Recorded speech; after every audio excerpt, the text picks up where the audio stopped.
จจมพี่น้องเลยเนาะจมกินฮอดเบาเหย้าว่าซั่นเนาะกินฮอดเบาเหย้าว่าซั่นบ่เห็นหลายมื้อแล้วเพิ่นว่ากินฮอดซำใดเรามาฮะเราบ่มาว่าดังเราบ่มาๆแล้วบ่มากินฮอดแห้งบ่เลยกินฮอดแห้งสองนิ้วพร้อมเบาเหย้าสู้ๆเดี๋ยวนี้เราย่าสู้ๆเด้อใส่เอาออกก่อนอันนี้เอาออกอันนี้ฮะสู้ๆเดี๋ยวนี้สู้เบาเหย้าๆบ่ยาว เป็นกำลังใจให้เด้อ กำลังใจเด้อ ไปซื้อยังดอกไปได้ที่บริษัทยังดอก อาหารทะเลพี่น้องเอ้ยนี่อุ้ยผู้ปลา เมนูปลามาเนี่ย โดยปลาเช็ด เราอยากกินได้อยู่ได้แล้วใส่บด ใส่บดบดแล้ว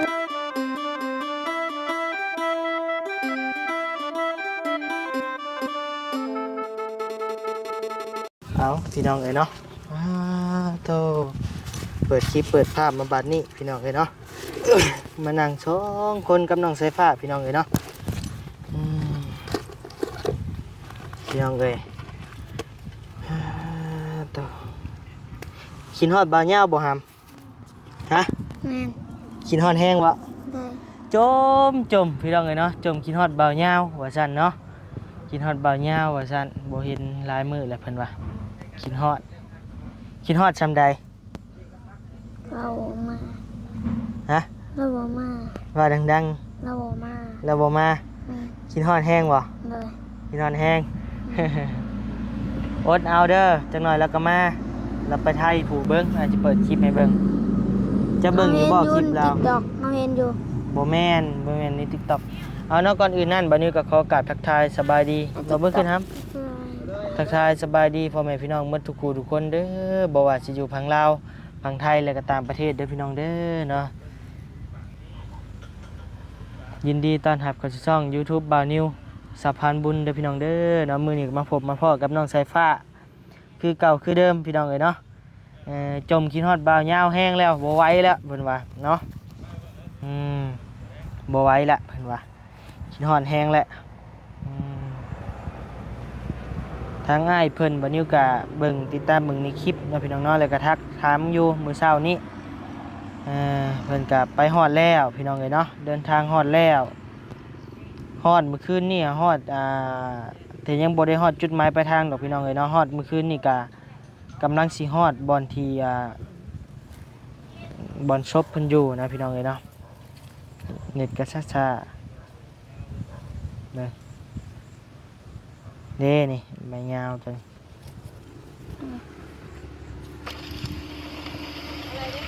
ครับขายยังเนาะครับ คลิปบ่เตียง คนจักบาทครับ ใบคลิปบ่ยาวเบิ่งบ่าวยาวจมพี่น้องเอ้ยจมมืดมือมืดเว้นพี่น้องเอ้ยเนาะบ่ยาวมาบ่นิวจะคือบ่ยาวมาว่าซั่นกินลงรถมากะบ่นิวบ่ยาวบ่มานำเจ้าบ่ จมพี่น้องเอ้ยเนาะจมกินฮอดบ่ยาวน่ะเพราะว่าบ่ยาวมักหยอกเพิ่นพี่น้องบ่ยาวแห้งบ่บอกบ่ยาวสู้ๆผ่านกล้องมึงดู เราย่าสู้ๆเด้อ สองนิ้วพร้อมบ่ยาวสู้ๆเดี๋ยวนี้ เราย่าสู้ๆเด้อ ใส่เอาออกก่อนอันนี้เอาออกอันนี้ฮะสู้ๆเดี๋ยวนี้ สู้ บ่ยาว ๆบ่ยาว เป็นกำลังใจให้เด้อ กำลังใจให้เด้อ เอาไปกินข้าวผู้ทางง่ายเพิ่นเฮ็ดของอยู่ของกินสู่กินแหละเอาพี่น้องเอ้ยเนาะเรื่องไม้จับนี่ก็เดี๋ยวปานิวอันศึกษาเบิ่งก่อน ตา เนาะ ตะก็มา เรื่องหยังเป็นจังใดมาจังใดพี่น้องเอ้ยเนาะเอาพี่น้องเอ้ย ไป เออ ใช่ไหมอะดิ อยู่ในคอฮะพี่ ไป ไปล้างมือก่อน ไป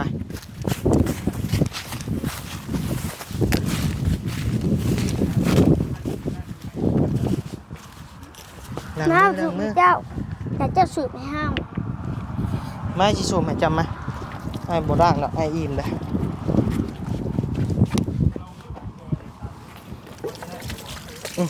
ถูกดี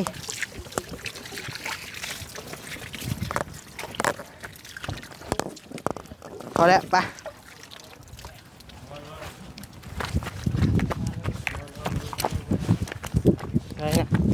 ข้าวปั้นยังบ่นะเอ้า ปลากินข้าวกินน้ ปลาโตโดยยังคือมีแต่อาหารแซ่บๆแท้นี่โดย มา ตัวมีแต่เนื้อแซ่บๆพี่น้องเลย แซ่บจะบอก สุดยอดแล้ว โดย ำนึ่งน้ำบะตะ ใช้เบิ่งเนี่ยเขาเบิ่งเมนูเนี่ย โอ้ยมึงแน่นี่ ผู้ใดซื้อมานี่ ก่อยเนื้อไปซื้อยังก็ก่อยเนื้อที่บริสุทธิ์ยังก็ อาหารทะเลพี่น้องเลยนี่อุ้ยผู้ปลา เมนูปลามาเนี่ย โดย ปลาเป็นบ่อไหนมา เสียดายแต่บ่นิวกินมาแล้วพี่น้องเลยนั่งใส่ในรถเมื่อกี้นี่ยอบรถ กินแล้วว่า กินแล้ว กินได้ เสียงตามอีกน้ำตัวอยู่นะก็มันหนักกว่าเดิมตามตลอด ต่อ แต่ว่าเนาะจัง ไม่ใช่หรือ โยงเอาถือยา เนาะ เบิ้งอย่าเบิ้งเบิ้ง ใส่เบิ่งอันนี้เบิ่งชิมเนี่ย ครับ แต่ว่าว่าสมัยยังเนาะ แซ่บเลยนี่ แซ่บต้องแซ่บไปก่อน น้องกินเนาะ พอได้เป็นเมียเนาะ แต่ง่ายอีกได้เพราะว่าง่ายมันยัง ใส่มาผู้เดียวบ่บ่ตามื้อนี้ ดูคำเด้อ โอ้ได้ยินว่ามือใดเกียกอยู่คำเนาะ นอนน้ำเลย นอนน้ำเลยเบิ้ง ดีดี เป็นบ่นอนแล้วเด้อ มีบ่บ่นอนแล้ว มีบ่ หนังเนี่ย มันใช้ได้เบิดเจ้า หมดแล้ว เข้าคืออยู่ห้านอยู่วันนี้ แค่บ่ คัก เข้าซื้อหันไว้น่ะหันปลาผัดไส้บ่ แกเล่าอีกจะมาพูดจ้ะ โอ้ยเนาะ นิ่มเลยนิ่ม แซ่บบ่ โปรโมทแล้วกันโปรโมทแล้วกัน ก็มื้อนี้น่ะเมียวันหนึ่งเขามื้อนี้น่ะก็ได้ซื้อนั้น มึงหนาวต้องชื่อกระยาได้ ว่าซื้อ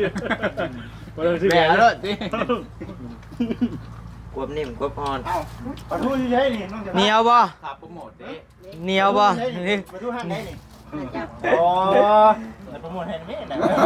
สมชื่อข้าวเหนียวลีเนาะซะเนาะ กินอาหารเขาเองเด้อกินอาหารเขาเองว่ะ คักบ่ พุ่นเด้อนี่น่ะพุ่นเด้อ อาหารทะเลบ่จิตเนาะ ใช่ป่ะ คักบ่นี่กะ มาพี่มา ต้อง นี่อาหารปลาน้ำเงี้ย นางไก่อ้ายจนน้ำจืดบ่ น้ำจืดเฮา ขอสิมาอีกเลย เด้อ ตั้งแต่ปนินเนี่ยบอกกล้ามาเนาะยันมันตายเรื่องขาบ่คุ้มไปนี่ เด้อ เอาจะมีเงินใส่ เอาไปขายบ่ เอามาอยู่น้ำมันตลอดนะ เด้อ ใช่วันนี้บ่กินบ่ อิ่มแล้วแน่นแล้ว เห็นหมูกินก็ดีใจได้เชียว โดยเห็นบาซาลีกินเห็นโชนนี่ก็ดีใจแล้วนี่ จุดลากสวยดีเนาะ ฮะมาใช่หนึ่งก็ต้องเลย เปิดเป้าได้กิน ได้ลากด้วยต้องเปิดก็ได้เพื่อนแล้ว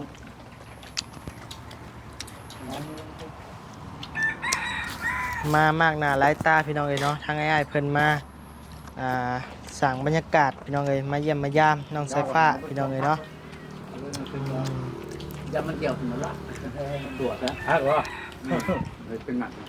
ให้บางของแบบนี้บางของป้อมไปมาพันบางอย่าง โดย ใส่ด้วย ถ้าเถื่อแล้วจะกินข้าวมันจะเศร้าไหม ซ้ำแล้ว ป๊อดโต ซ้ำแหละ มาเลยต้องเอาเข่าแล้วนะหนูหลักไปก่อน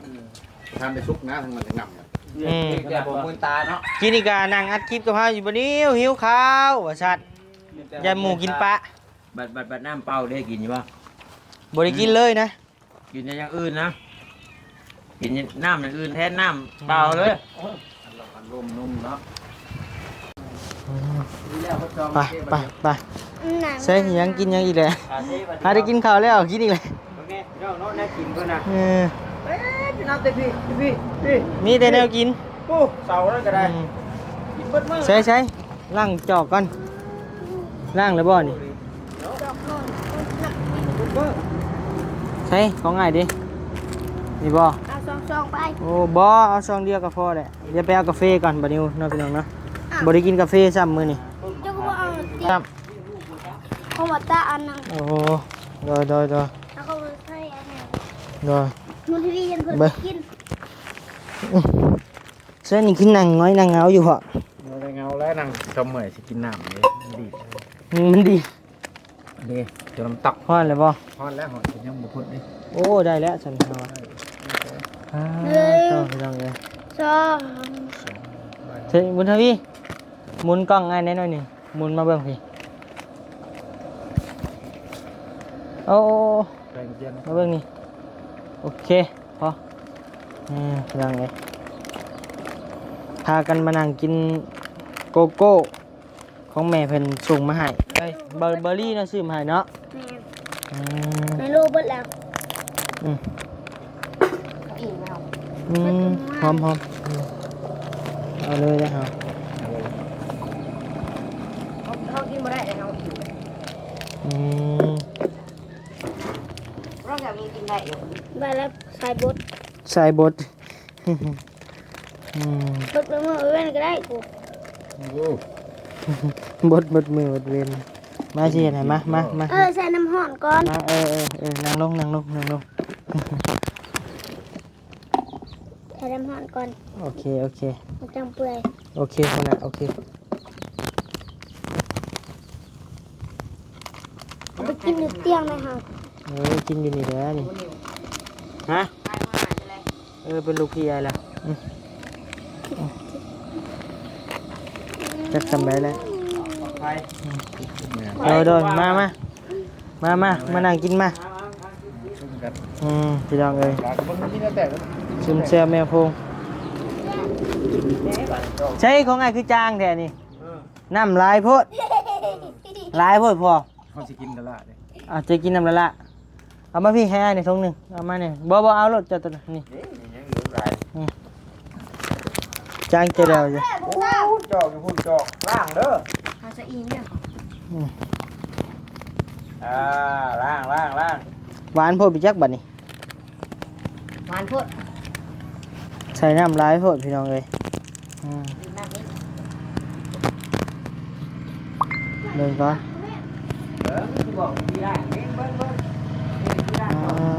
ต่อพี่น้องเลยเนาะมานั่งกินไมโลบ่แม่นโกโก้อยู่เพื่อนน้องไฟฟ้าพี่น้องเลยเนาะต่อ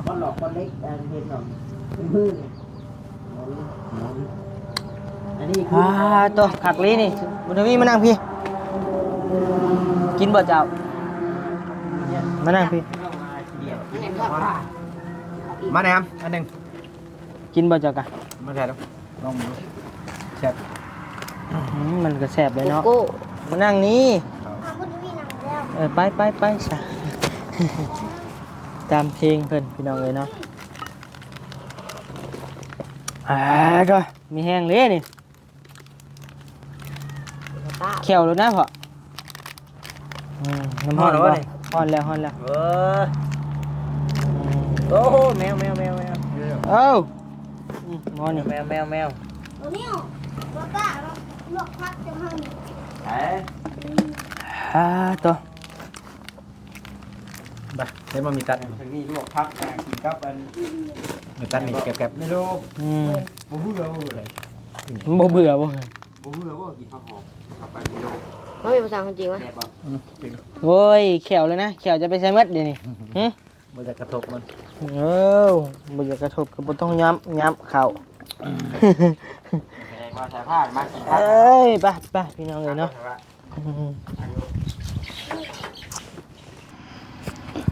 พี่น้องเลยเนาะพากันมานั่งอยู่ห่ม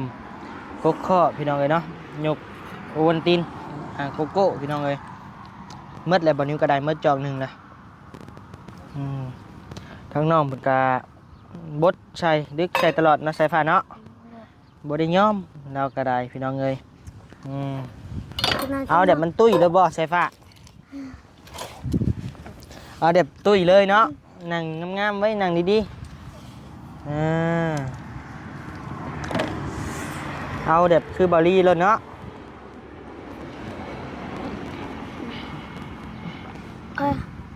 จะเสียเอาบ่หุ่นสัมบอลลี่ เอ้า ฮะอยากตุ้ยเด็บบอลลี่บ่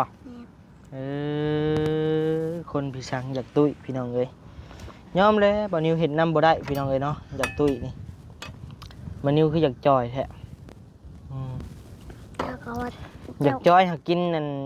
ไมโลอันโกโก้เมื่อกี้นี่ก็จน2 ถุง2 ซองปุ๊ มีแต่ว่าอยากจอยเรื่อยแห้งหวานซ้ำแห้งบ่เว้าแล้ว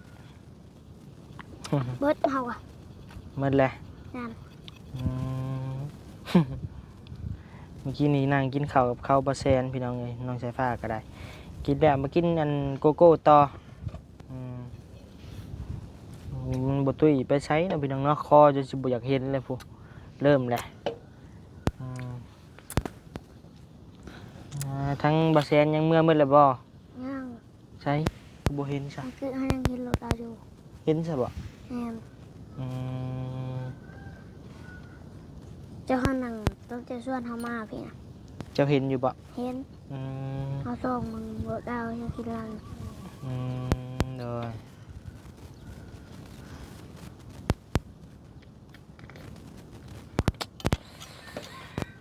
พี่น้องเอ้ยเนาะทางเขายาวก็ฮอดแล้วพี่น้องเอ้ยฮอดจุดหมายปลายทางแล้วพี่น้องเอ้ยเนาะเดินทางเต็มคืนฮอด3 โมงแจ้งพี่น้องเอ้ยหรือว่าตี 3เนาะจังฮอดรังสิตพี่น้องเอ้ยถือว่าร้อยอะดิบ่เตียงก็ได้เนาะยอมหับแล้วอยู่พี่น้องเอ้ยเนาะขับรถขับล่างกรุงเทพระหว่างทาง700 กว่ากิโลพี่น้องเอ้ยไกลเติบจากบอนบานิวอยู่เนาะกับไปฮอดกรุงเทพ700 กว่าลักหรือ700 กว่ากิโลพี่น้องเอ้ยถือว่าไกลเติบได้ไกลแฮงยอมหับอยู่บ่เตียงขับรถเนาะร้อยขนาดเจ้าคิดฮอดบ่ยาวแฮงติคิดฮอดอยู่บ่เตียง เดี๋ยว บ่เตียงนี่คือสิบ่ปานใดพี่น้องเอ้ยเพราะว่าบ่เตียงบ่ได้มาคุกคีน้ำเพิ่นเด้เรามาเลยเราก็ไปเบิ่งบ่ยาวนี่เพิ่นอยู่นำกันเกือบว่าคุมื้อตะกี้เนาะมันเลยมีความผูกพันคิดฮอดคิดถึงพี่น้องเอ้ยเนาะจมถามอยู่แต่ละมื้อแต่ละเว้นพี่น้องเอ้ยเนาะบ่มีหยังถามหาแต่บ่ยาวเจ้าอยากให้บ่ยาวมาเฮ็ดหยังให้เจ้า มาลิน มาลีนให้เราไม่ตำหุงกินบ่ เนี่ย เป็นยังมือคือบาดอ่ะนะ นี่ว่า เฮาชูนพาของน้ำให้เอาดินไป อยู่ดินไป เดี๋ยวจะพอจะมาใส่ บาพัดไซ เราพาให้เอาไป ใส่แล้วก็แล้วเราอยู่เลยเฮาอยู่ไป จะเป็นยังคือบาดจ้ะ แล้วเฮาทูจะพาห้องน้ำเลยเราไปปิดในห้องน้ำนั้น ล่อมันปิ่มไปห้องน้ เลย ำแต่มันทูใส่กับซีเมนต์ มันทูจะบล็อก ระบาดช้ เลย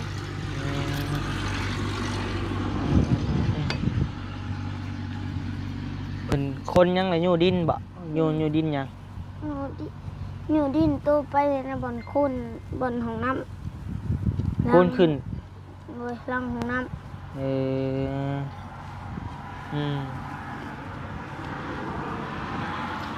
โดยมื้อนี้มีไผมาหาแน่มื้อนี้ ำนี่ไป ฮะ นี่ บ่มีจังได๋ให้เห็นบางหลาย เอาเลยบูหุมันลายหมด ๆมันหลายโพดอีหยังมันหลายโพดเดี๋ยวก่อนมื้อวานนี่เจ้าว่าจะกินหยังเกาะวันนี่เจ้าอยากกินหยังวัน หมูกระทะ อยากกินหมูกระทะ เคยกินบ่จังว่าอยากนะ บุเคย บ่เคยจักเทื่อ โมตาเราเลยอยู่คำที่ บ่เคยกินจักเทื่อหักยาก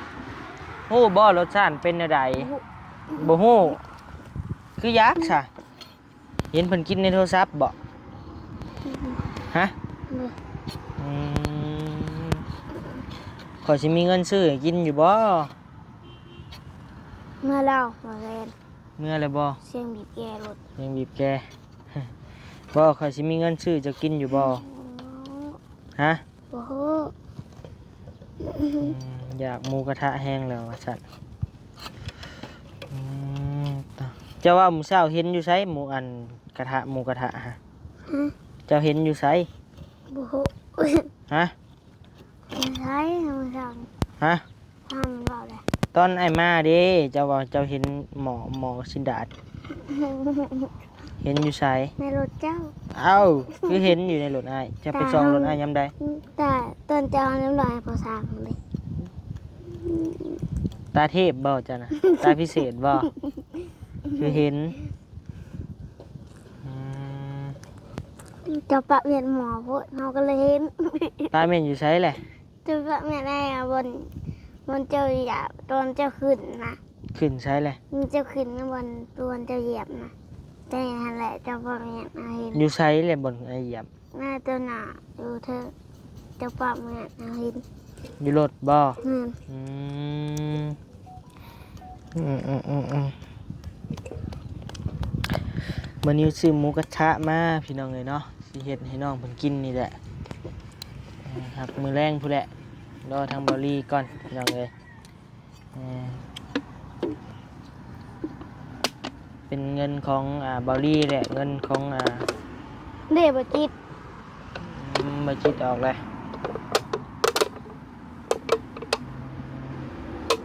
นั่งหมดแซน โดย